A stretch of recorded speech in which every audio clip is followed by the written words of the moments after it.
Good morning, everybody. I hope you're having a great week so far. Lent is almost here. I can't believe it's going by so fast. And we have quite a few offerings and activities for you guys to partake in during the Lent season. So keep an eye on a special email that will have all of our Lenten thing offerings, as well as um, we'll talk about it more during our Zoom celebration on Sunday on the 14th at 10 a.m. At this point, we are still making plans for our in person Easter service that will be outdoors. We've also assembled a team of people who are going to help us make this the safest Easter we can. So I'll keep you all posted. So I don't know what you're like when you are out running errands, but if you've ever seen me out running errands and you run into me, I am super laser focused. I don't really notice the people around me. I just want to get in, I want to get out. I'm just focused on my list, especially if my children are with me. I'm definitely not paying much attention to the people around me. And sometimes I've even been guilty of wearing my earbuds just extra keep the world out while I'm walking around. But what if God wanted me to be more intentional while I'm running my errands? What if God wanted me to start looking around sometimes and paying attention? Last week I talked about what it means to be present in the moment, and this week I'm talking about being present in the moment, but start being intentional with the people that you encounter.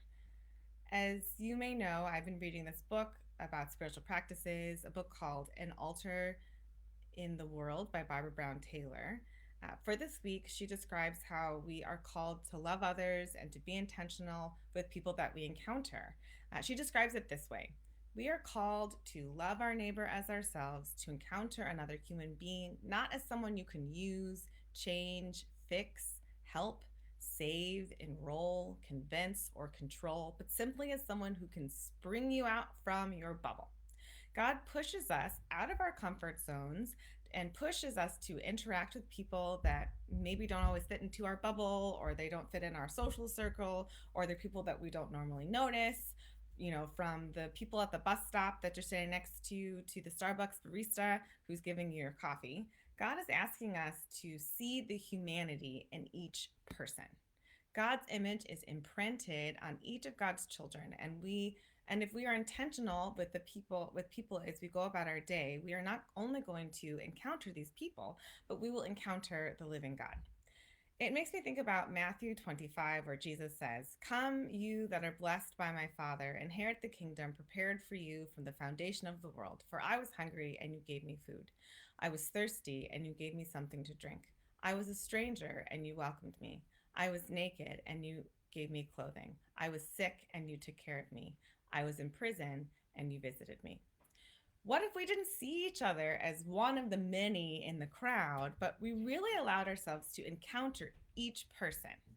This week's spiritual practice is about encountering others as people truly are, not just a means to our end, or even as a supporting player in our day. Taylor writes about this simple but profound practice that every individual is living in their own story. And while all of these stories ultimately are connected, it's so meaningful and yet so difficult to remember. Someone is the lead in their own story. She discusses how the cashier checking out your stuff is someone's child. They have their own dreams, their own visions, their own fears, their own struggles, just like you do. So imagine we're at checkout. Just take a moment to pause, to be present. Stop looking at your phone, look up and say hi to the cashier. Maybe strike up a conversation with them if that feels okay. Or since we're in COVID, I know we're not all interacting with a whole lot of other human beings right now, but you can even do this on all your Zoom calls that you've been having to do for your job, or with just trying to meet with friends and family, or when you're on the phone with a customer service person. Just take a moment to be present and remember that this person is someone that God sees. This doesn't have to be something that's forced, or I'm not trying to get you to do something really awkward. You're not trying to become everybody's new best friend, but you're remembering during this moment that God sees them like he sees you. God knows them like he knows you. And God loves them like he loves you. So I don't think that we should expect a deep connection with every single person we see, nor do I think that we should seek that out. I do think that we can move forward toward intentionality about having that connection with some people. The more willing we are to share our lives and our stories and to get out of our own little bubble and our own little heads, the more rich our lives will be because we start to become more Christ-like. Also, we will be acknowledging the amazing diversity found in God's children. Have a wonderful week, friends.